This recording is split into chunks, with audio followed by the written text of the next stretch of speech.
Just imagine आपने अपनी पूरी फैमिली के साथ केदारनाथ और दो धाम यात्रा की पूरी प्लानिंग कर ली है। और प्लानिंग करने के बाद आपकी यात्रा शुरू भी हो जाती है। पर यात्रा शुरू होते समय आपको कुछ प्रॉब्लम फेस करने पड़ते हैं, जैसे कि वेदर खराब हो जाता है या फिर आपको व्हीकल नहीं मिलता।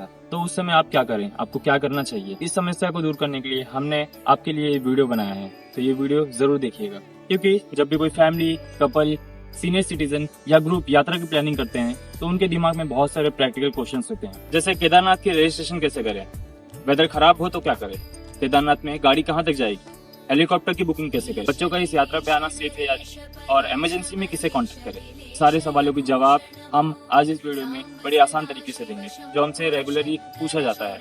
सबसे पहला सवाल कि अगर वेदर खराब हो जाए तो होटल का क्या होगा। बहुत ज्यादा जरूरी और बहुत ज्यादा इंपॉर्टेंट क्वेश्चन है ये।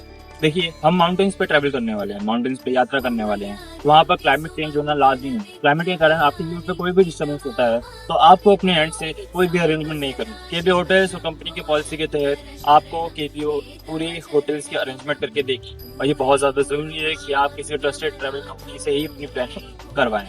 दूसरा सबसे ज्यादा पूछा जाने वाला सवाल है कि क्या केबीओ पोनी या फिर पालकी प्रोवाइड करता है कि नहीं।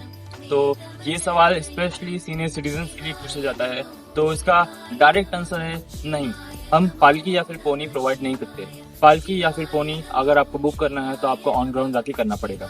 लोग स्पेशली यमुनोत्री और केदारनाथ ट्रैक के लिए पालकी या पोनी बुक करते हैं, तो आपको ऑन ग्राउंड जाकर ही बुकिंग करनी हो। हमारा तीसरा क्वेश्चन, चार धाम यात्रा की रजिस्ट्रेशन कैसे होती है और कौन कर सकता है। ये बहुत मैंडेटरी स्टेप है और चार धाम यात्रा के लिए रजिस्ट्रेशन बहुत ही ज्यादा जरूरी है। अच्छी बात यह है कि गेस्ट खुद से भी रजिस्ट्रेशन कर सकते हैं या फिर किसी ट्रैवल एजेंट के थ्रू भी ये रजिस्ट्रेशन करा सकते हैं। तो जो लोग ऑनलाइन कंफर्टेबल नहीं है उनके लिए ये काफी हेल्पफुल पॉइंट है। क्वेश्चन नंबर 4, तो हमें यात्रा पे क्या क्या लेके जाना चाहिए। तो पैकिंग हमेशा ओवर कॉन्फिडेंस के साथ नहीं, स्मार्टनेस के साथ करना चाहिए। जैसे कि हमें यात्रा पे raincoat, comfortable sports shoes, water bottle, warm clothes और आपकी जरूरत वाली मेडिसिन लेके जानी चाहिए। इसके अलावा यात्रा बहुत ज़्यादा अनप्रेडिक्टेबल होने वाली है, जैसे कि वेदर खराब हो सकता है, कुछ हो सकता है, तो आपकी एसेंशियल्स वाली चीज़ें ज़रूर कैरी करें। तो हमारा क्वेश्चन नंबर 5 है कि केदारनाथ में हम गाड़ी कहाँ तक लेके जा सकते हैं।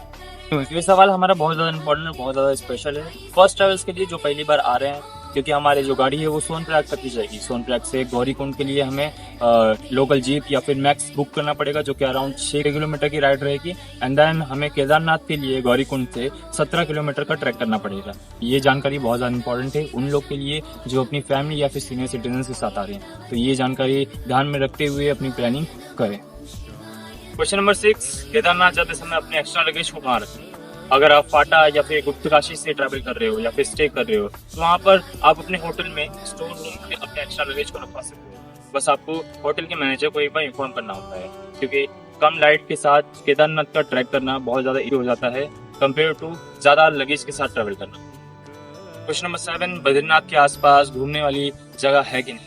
बिल्कुल है, और ये ट्रिप का ब्यूटीफुल पार्ट है, जहाँ पर आप माना विलेज, व्यास केव, गणेश केव, भीमकुंड, सरस्वती रिवर, ये सारे प्लेसेस है जो आपके नियर बाय में होंगे जिसे आप विजिट कर सकते हैं।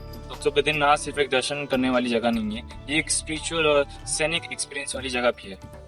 क्वेश्चन नंबर 8, केदारनाथ के लिए हेलीकॉप्टर की बुकिंग कहाँ से करें।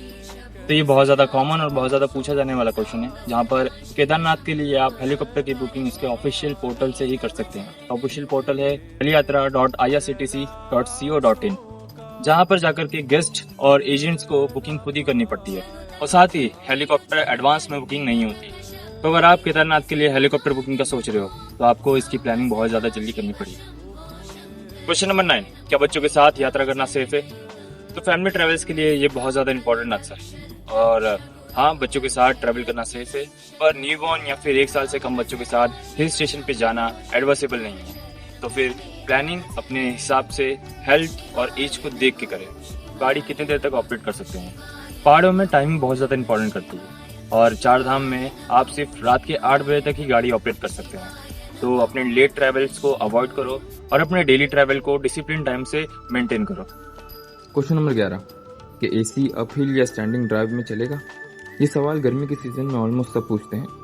एसी अपहिल या स्टैंडिंग कंडीशन में ऑपरेट नहीं करेगा, और इसका रीज़न है सेफ्टी। तो इस पॉइंट को पहले से ही समझ कर अपने ट्रैवल एक्सपेक्टेशन को सेट करना। क्वेश्चन नंबर 13, क्या चार धाम यात्रा पे 3 स्टार या फिर 4 स्टार होटल अवेलेबल होते हैं। तो इस सवाल का जवाब आपको पता होना बहुत ज़्यादा ज़रूरी है। और चार धाम यात्रा पे 3 स्टार या फिर 4 स्टार होटल अवेलेबल नहीं होते हैं। और इस टूर को सिटी लग्जरी टूर की तरह मत देखो।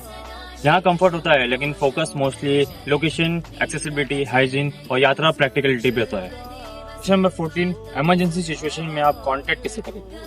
तो ये सवाल बहुत ज़्यादा इंपॉर्टेंट, बहुत ज़्यादा ध्यान देने वाला है, क्योंकि अगर मेडिकल या फिर किसी भी इमरजेंसी सिचुएशन पड़ती है तो आप उस टाइम किसे कांटेक्ट करें? तो ऐसे टाइम पे उत्तराखंड के हेल्पलाइन नंबर 1364 पे आप कांटेक्ट कर सकते हैं या फिर केबीओ सपोर्ट को आप यात्रा के दौरान कांटेक्ट कर सकते हैं। ट्रैवल स्टार्ट करने से पहले ये सारे हेल्पलाइन नंबर आप अपने फ़ोन में सेव कर लो ताकि इमरजेंसी में आपको ये सारे हेल्पलाइन नंबर काम आ सके।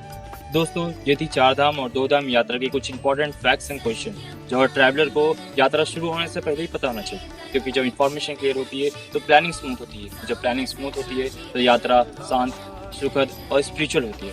अगर आपको भी ऐसे ही जेन्युइन और प्रैक्टिकल अपडेट्स चाहिए रिगार्डिंग 4 धाम यात्रा, केदारनाथ यात्रा, बद्रीनाथ यात्रा, route, stay and travel guidance, तो केबीओ के साथ जुड़े रहे। अगर आप अपनी नेक्स्ट यात्रा प्लान कर रहे हैं तो प्रॉपर गाइडेंस के साथ प्लान कीजिए। बाकी जय बाबा केदारनाथ।